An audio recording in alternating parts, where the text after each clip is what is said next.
Čau lidi, vítám vás u prvního videa cestovní agentury Klikni a cestuj. Zatím to jsou videoví amatéři, tak prosím, buďte schopni. Jmenuji se Míša Drišlová. Jmenuji se Petr Hajduček. V cestovním ruchu dělám už skoro 17 let.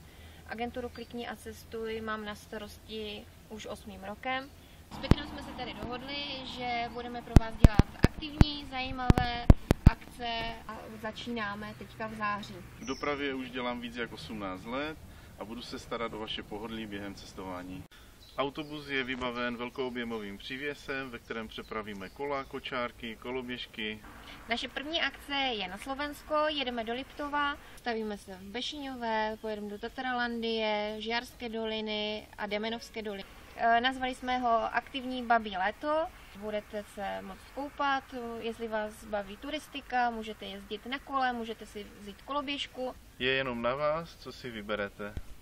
Registrovaní uživatelé budou mít možnost objednat si balíčky a jízdenky dříve a dokonce za lepší cenu než všichni ostatní.